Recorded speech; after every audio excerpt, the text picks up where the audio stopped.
Have you ever wondered why smart people make dumb decisions with money? Why we splurge on things we don't need?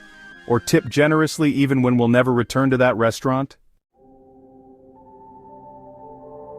What if all these irrational behaviors weren't random at all, but part of a predictable pattern? That's the question economist Richard Thaler asked, and the answer sparked a revolution. Hey there, and welcome to Bookmark Trails, your destination for deep, insightful book summaries that stick. Today, we're diving into Misbehaving: The Making of Behavioral Economics by Nobel Prize winner Richard H. Thaler. A fascinating journey into why humans stray from economic theory and why that misbehavior might just be our most valuable trait. Let's get into it. Thaler begins with a simple truth. Economists assume people are rational, but in the real world, people mess up. They procrastinate, overreact, overspend, and underprepare.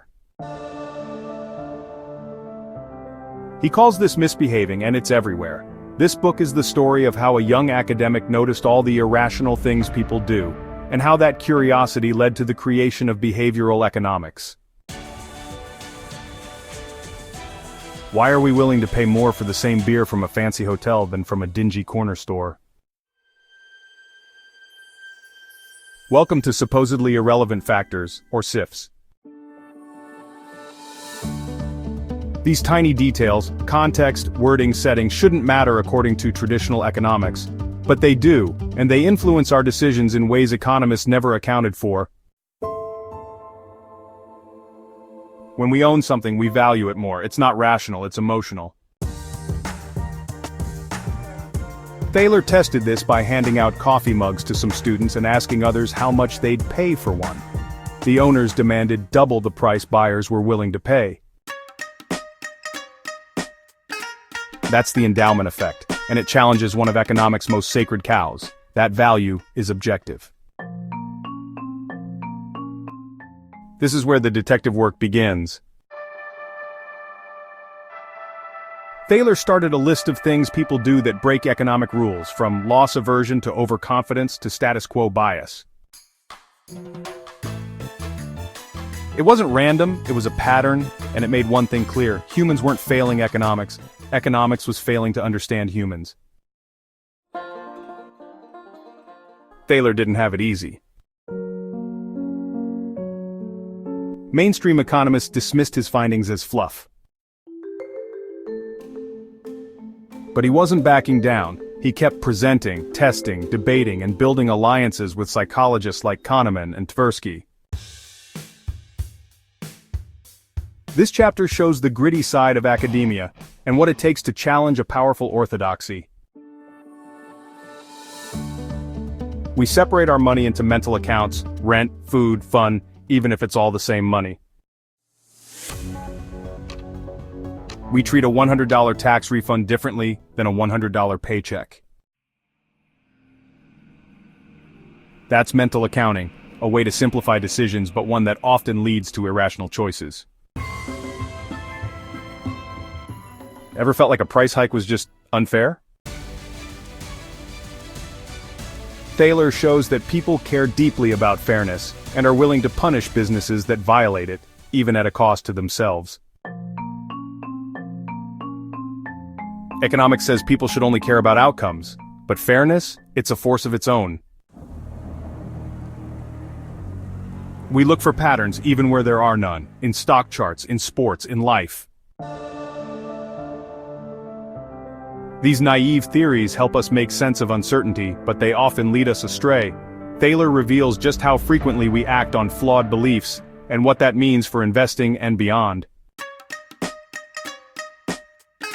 Thaler brings his insights to the NFL. Turns out, football teams make the same behavioral mistakes as everyone else.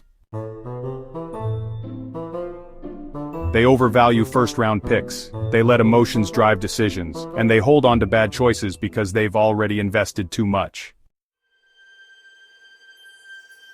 Behavioral economics even makes game days smarter.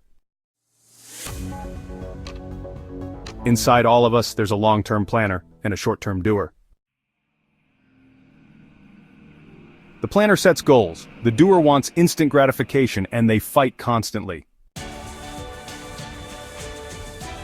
Thaler uses this model to explain dieting, procrastination, and addiction, and introduces tools to help the planner win.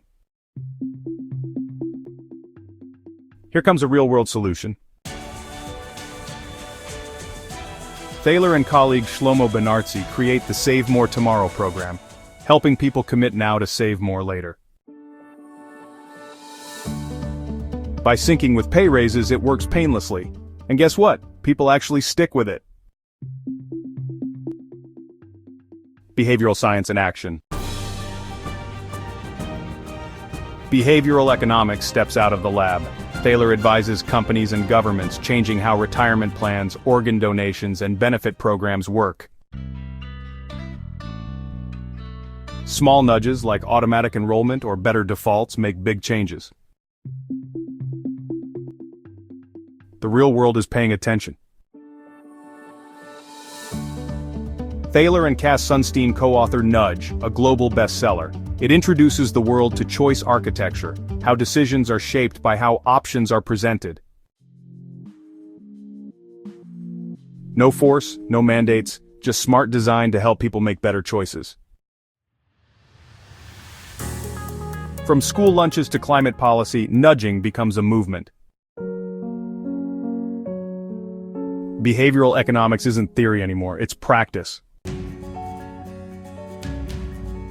Thaler reflects on how ideas once seen as radical are now used by banks, governments, and nonprofits, but he reminds us, people are messy. We don't always behave the same way twice. Context matters, testing matters, humility matters. At last we come full circle. Misbehaving isn't a flaw, it's a window into how we think, feel, and choose.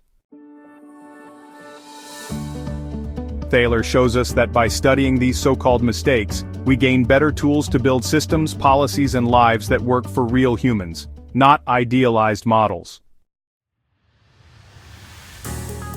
What started as a scribbled list of quirks became a Nobel-winning idea. Behavioral economics is now a thriving discipline, reshaping finance, health, education, and more. Thaler's final message: never stop asking the uncomfortable questions, because progress often starts with someone who's willing to misbehave.